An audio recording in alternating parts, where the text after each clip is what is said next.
G'day, Jamie. It's just a quick one on this one. I am often somewhat negative sounding to some people in my videos, primarily because my main task is to find problems and correct them. So if I'm doing nothing but finding problems, some people find that negative. However, here's a very positive one. So this is a Stewmac Deluxe Reverb kit. I believe they're in cahoots with Mojotone, who provides the layouts and, you know, the boards and all the parts, as well as the instruction manual, which Stewmac appear to have like adapted to suit their branding and whatever. Stewmac never misses an opportunity for cross promotion. Don't have any wire strippers? Well, just jump on our website and buy a set over here, mate. It's kind of admirable. I mean, shit, it worked on me. So here's the book. Massively sick. It's got like step-by-step instructions, which this customer has dutifully ticked off as they did. It's got no, I don't think there's an overall schematic, which I would like to see to sort of teach you what's happening in the amp. However, that's not their goal here. Their goal is to make you make an amp that works, and they run you through step by step exactly how to do that. But I'll have a closer look at this later on. Oh no, they've got some schematic sections in there. Oh, that's pretty cool. It's right at the back, that's why I missed it. So they break it down into the individual sections. Processing. Wouldn't you call that reverb? Processing. When you say tone stacks, I don't know, whatever. Point being, they've broken it down for a little bit easier to understand, which is kind of cool. And they give you this little parts box. Probably had all the parts like sorted out for a type or whatever, which is another good idea. You can see down in there, you can just see the finger joints. So this looks like a finger joint pine cabinet with a plywood baffle. So another decent choice there. I believe they come with the cabinet already finished off, and you just fit the speaker. For that, they've chosen a Jensen, which I'm not a fan of, but you know, each to their own. Some people love them. Looks like a generic foot switch. You got to make your own reverb cables, and they look reasonably well done. Sweet as. I'll check the reverb tank out. But the main reason this was brought in is because the customer just wants me to run an eye over it. Plus the reverb wasn't working, channel 1, no signal, and there's ticking in the tremolo. So we'll run through that. Pretty sure the reverb not working was just they had a ECC 83, so a 12AX7 in the reverb drive position. So that wasn't producing the drive current. There was a tiny little signal there, but the return sounded okay. So just a simple mistake, anyone could do that. Just putting the valves in their correct position has sorted that out. Now the ticking's not too bad. We'll probably just be able to adjust that with just a bit of lead dress there, just separate the wires a bit. So we might even do the little cap trick across the roach there, just as another level of redundancy. The mains wiring was a bit confusing though. In the manual they had the US color codes, so when you transfer that to our brown, which is our active, and the blue being neutral, it was a bit confusing for the customer. Down here we've got, according to the instructions, we've got the safety ground on the transformer hardware, so I'll correct that. I don't like that at all.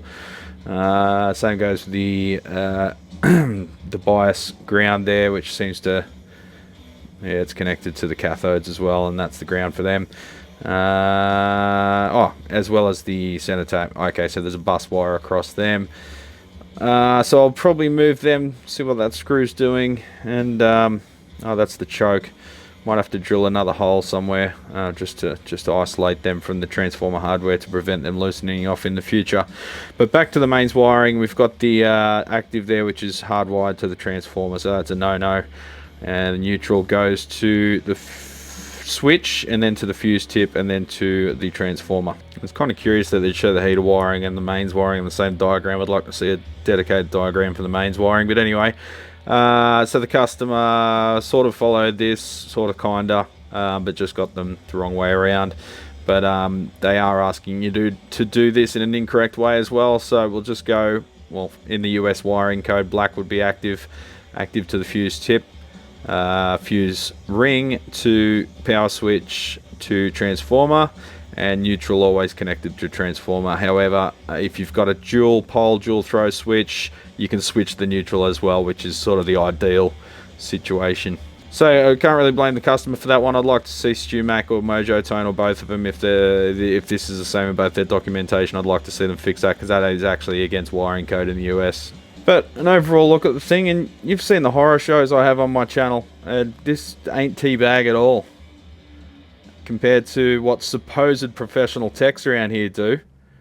Haywire, lazy ass shit. The builders really taken their time and care with this, and it's the first time building an amp. And look at the soldering; it's really nice. It's well done.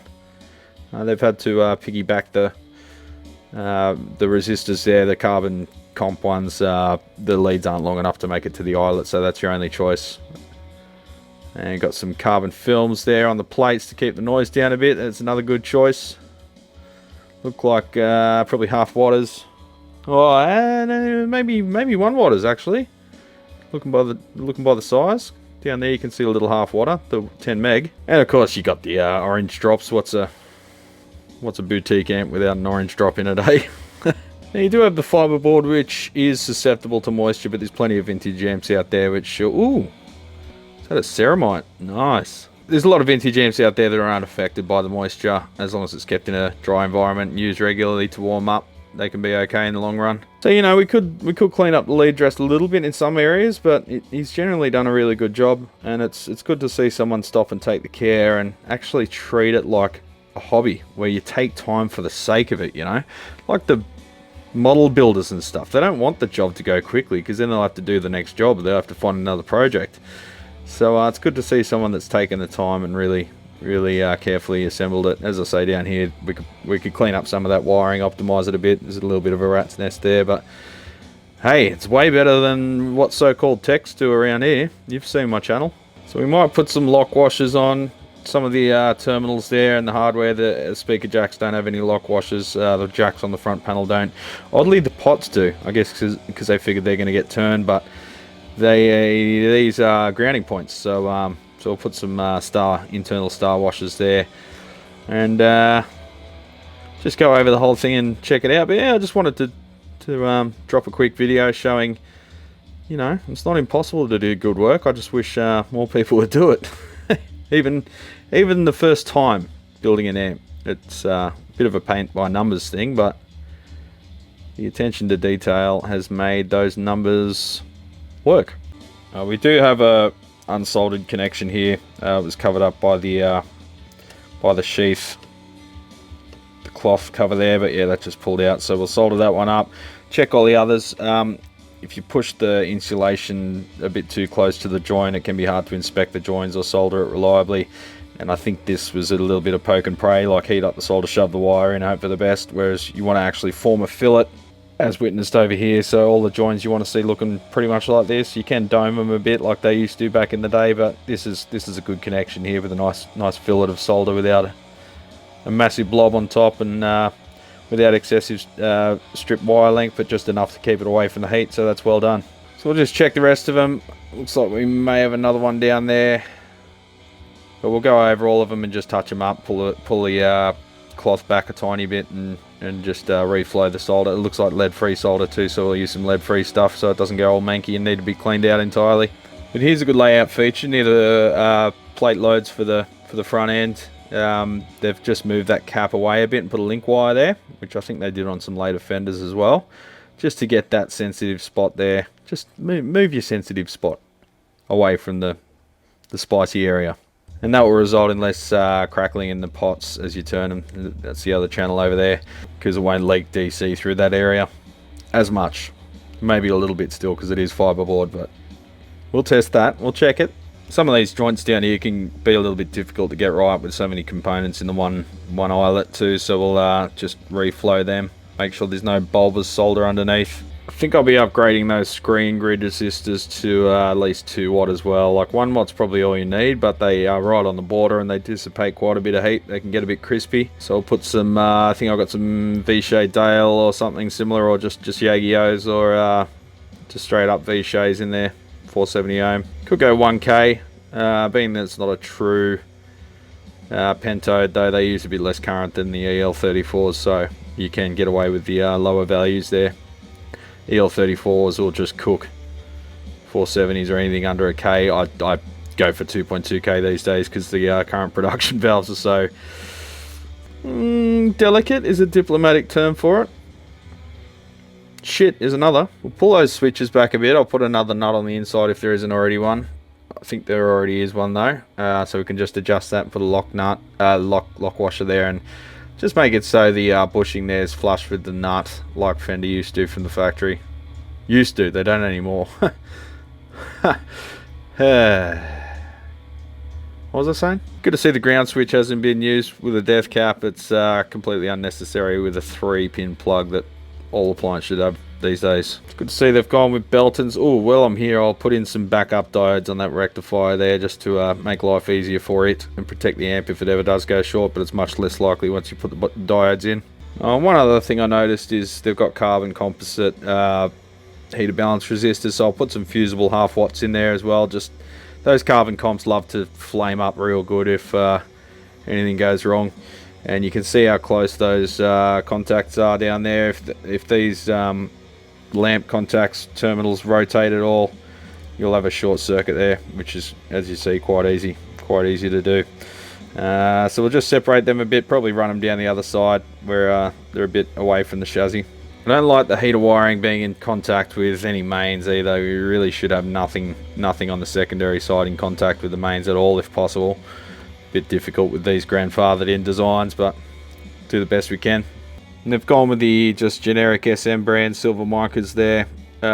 They can present issues in places where their life's not as easy as this one, like coupling caps. But in this case, it'll probably be fine because it's not exposed to a lot of potential difference. Looks like they've got CTS pots all around there. They're fine.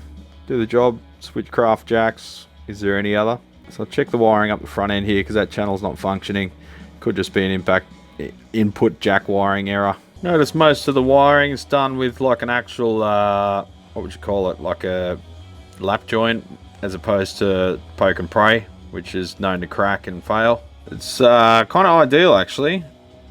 They don't wrap the thing around it 500 times like some of the boutique dickheads do.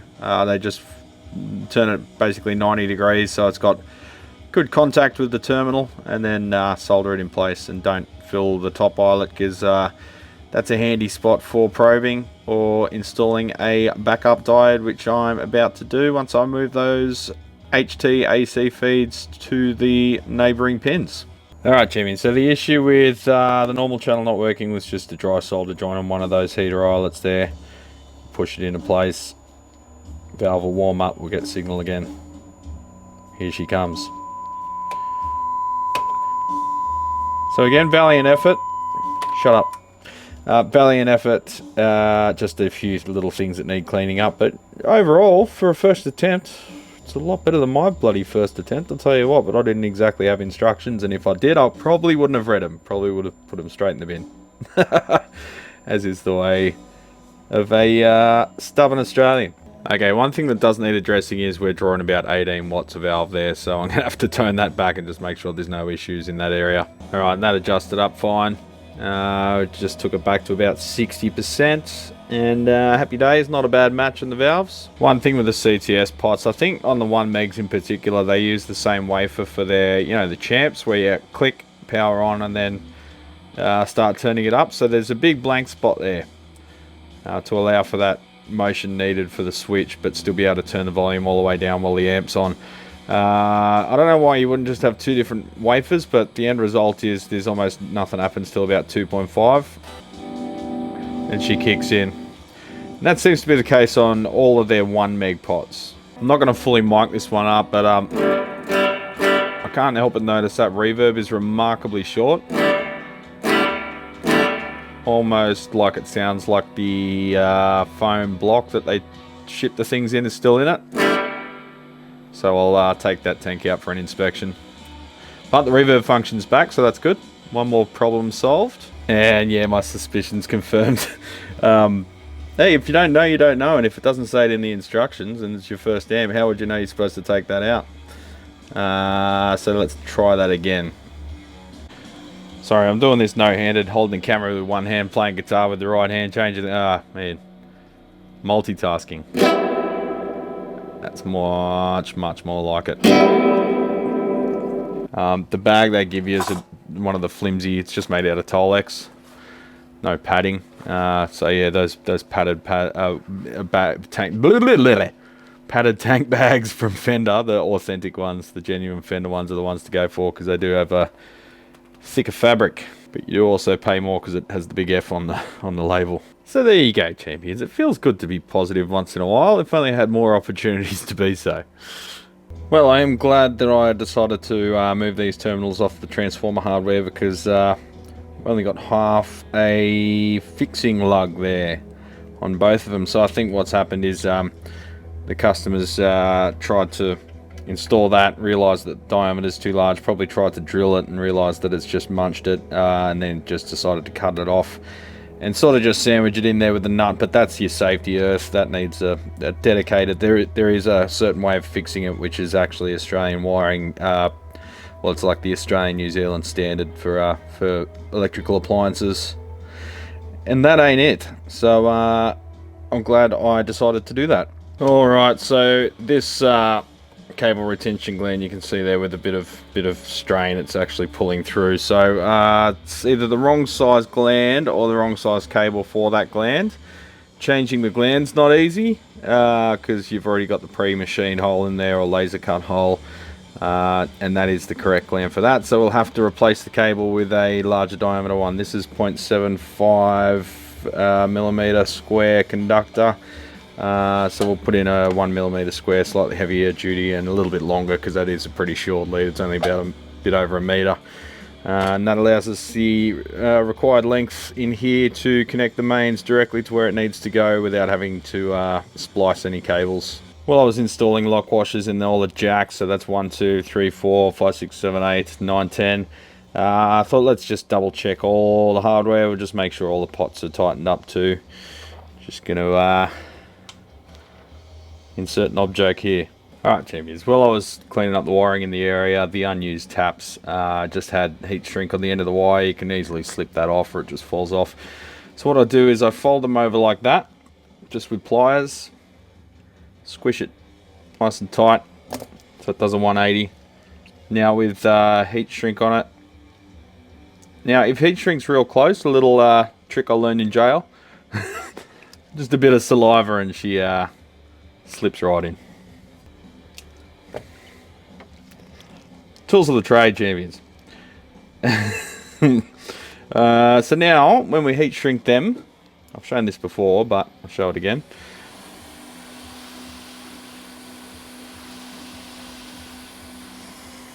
There's a little lump in there, lump in its throat. It can't come out. So much more secure, and that if anything ever does find its way in the end there, it'll just be met with PVC insulation rather than the conductor itself, which is particularly important on mains transformer primary wiring. Chuck a few cable ties around that just to keep everything neat and tidy and organised. Keep it where we put it. Zip ties, I think you guys call them. Just call them cable ties.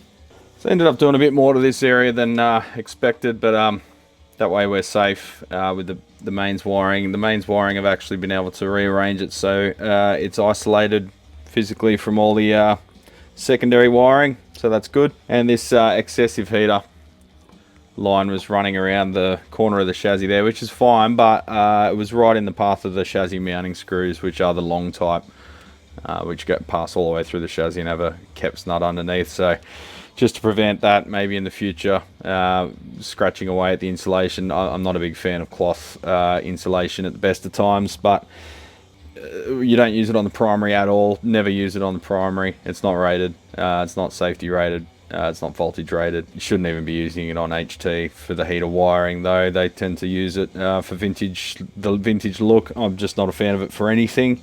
But I'm not redoing all the wiring in this one. We can just shorten that, connect it down to the pilot light down there where the transformer connects to. Ooh, I'm very glad I picked that up too. Just redoing this heater wiring. What probably happened was the wire strippers weren't aligned when the customer first stripped the heater windings for the transformer, so it was hanging on by like 2 threads. And that's like all the heater current for the whole amp, so that definitely would have caused issues pretty shortly down the track. So yeah, it just goes to show you kind of have to check everything with kit builds. But having said that, it's not much better than many other boutique manufacturers that charge like 10 grand for their amps, as I'm sure you're aware. Alright, so a quick look at the cat board. this isn't the customer's fault. It's not in the instructions, but there's no screws. There's 2 screw holes in the fiber boards there, but there's no corresponding screws in the chassis. So we'll drill some of them and just put in some of the Fender style self tappers, just so we can avoid putting a nut under the fiber board on the other side. I've drilled 2 new holes there down near the power transformer and rectifier for the safety earth. Just a dedicated connection there just for the safety earth and nothing else. And one we've squeezed down between the choke and the transformer there. That will be the main filter ground, and that'll cover the bias and the heater balance resistors as well. So we won't have to have them mounted on the transformer hardware. Before we put this cover back on, I'll just put a little blanking grommet in that hole there, which is suited to, I guess, other models where the wires come out the side. And reinstall her. Alright, so here she is with all the wiring cleaned up. We've got our 2 new grounding points down there. One for the center tap of the HT, the bias ground coming from that green wire over there, and the cathodes from the output valves. I've used an M4 screw, then a toothed eyelet, then a flat washer, then a spring washer, then a nylock nut on a, I think it was a 10mm M4 screw. So that's what I use as a standard anchor. I can do the same thing in M3 if the space is a little bit tight. And down there, hiding under that cable, come on autofocus, we've got the dedicated safety ground there, and we've got excess ground wire rolled up there. So if that ever does get pulled out, which it won't now that it's the correct gauge, or outer jacket for that cable retention gland, the last thing to hold on will be the ground wire after these have ripped off and exited the chassis. So we've got, in Australia, brown is active. That goes to the fuse tip. Put some heat shrink on there and try to move the heater wire away a bit. If you're designing one of these from scratch, I'd like to see that moved over to like between the valve sockets, or maybe in that area over there would make more sense. But tradition being what it is, goes from the fuse ring to the power switch, and then the power switch to a little handy eyelet there. That switch is disconnected, doesn't do anything, just to avoid doing another splice. But if they ever wanted to repurpose that switch for anything else, we could just disconnect that, splice that, and then you've got the whole switch free. That goes to the transformer. You can see there I've bunched up all the primary wiring, and it's not touching any of the secondary wiring. Everything's cable tied. And the neutral goes directly to the transformer, always connected. Ideally, as mentioned before, you'd have a dual pole, dual throw switch. I'll put a 4.7 meg resistor across the bias pot, so if that wiper ever does lose contact or the pot gets dirty or whatever, you're always going to have some level of bias there instead of just complete runaway on the output stage. And I've also cleaned up the grounds and just tightened all the hardware, tightened all the pots, lock washers and all the connectors now, so that's another weak spot eliminated. Fitted the switches so they're a bit more retracted in towards the chassis there, flush with the bushing. We've just moved their little internal nuts out a bit, moved their nuts out. It just gives them a bit more protection from the cabinet, less chance that they're going to knock something in transport. I'll fire this thing up, do some measurements, do the usual service thing, log all the information for them, do output power testing and stability testing. We'll let it burn in for a while, a couple of hours, producing signal, and then she can be back on her way and hopefully lives a very long life, giving the customer some nice surfy splatty reverb. Oh, champions, there's always something. I'll put it back together and we've got 2 issues. The reverb keeps feeding back, so I'll check what cap they use there on the return, because it's feeding back like at fundamental frequencies, so they should be sort of more or less filtered out there. And also we've got some noise because I didn't check on reassembly, but there's no shielding on the top, so you hold your hand up here and you can hear the noise fluctuating, and there's just a bit of a buzz and hum, particularly from the lighting here. But yeah, it's all going to come apart again now and address those 2 last remaining issues. Alright, so the reverb tank was still feeding back a bit, and putting the hand on the actual tank was enough to damp it down. So what I'm going to do, so I've got this 3mm heavy rubber. I'm going to use some 50mm double-sided tape. We're going to stick a strap of that full length of the reverb tank, see if that helps. If not, we've got some heavier shit there we can put on it. Now you often see these on the vintage amps. Fender had a like a neoprene adhesive foam they would stick on there in like little X-cross patterns and whatever. We'll see. This stuff being pretty heavy, we'll see how it goes. But and then we've got some aluminium flashing there, which I'll put on the inside. A normal aluminium foil can flake off from removal and reinsertion of the chassis over a couple of times. So this stuff stays in place and doesn't flake off and potentially find its way into the amp and short stuff out. And it's thin enough that with a few passes with a Stanley knife you can cut it just on the bench with a straight edge instead of having to get a saw out or something like that. Alright, so we've applied that rubber. I'm just going to put it back in temporarily just to check that it's done the job, and then we don't have to do anything else before I go any further. Alright, there we go. Kind of hard to do single-handed or no-handed if I'm trying to use the camera at once. But 3 strokes with the Stanley, and it is indeed not to be operated by fuckwits. 3 strokes of the Stanley and we're through, champions. So pretty easy to cut with no tools or very minimal tools like caveman tools. And we'll just do the long cut. This is I think it's a 200mm roll, and we need 160 to go from front to back at the top of the chassis there. Which really kind of sucks because it's available in 150mm roll too. Which would be perfect if we didn't need that extra 10mm. Alrighty, there we go. I just got to punch the holes for the chassis screws there, and she's ready to go in. And the reverb tank is sorted, nice and quiet now, no resonance, and fixed back in place, which you can't see because my exposure is off. Trust me. I also reoriented the speaker so the label was pointing up. I know OCD, but it also hides the connectors up where they're less likely to get damaged by shoving the foot switch and stuff down inside. Less likely to catch on that cable because it'll be hidden up amongst the chassis, and that cable was about 3 times longer than that, so I shortened that quite a bit so there's none dangling down to get caught either. It's the little things, champions. And while we had it out, we checked the baffle screws were tight. Building an amp, particularly your first amp, is a lot to take in. A lot, and it's the tiny things that matter. You may think I'm being a bit pedantic on some of this stuff, but at the end of the day, if the amplifier has a weird noise or a weird rattle or something annoying about it, it sits in the back of your head while you're playing, and you can't concentrate on the experience of playing, and you lose track of what you're supposed to be doing, which is creating art, or at least covering art. I don't know, might be playing originals. Alright, so I just plugged the amp back in. I thought that's remarkably quiet, like too quiet.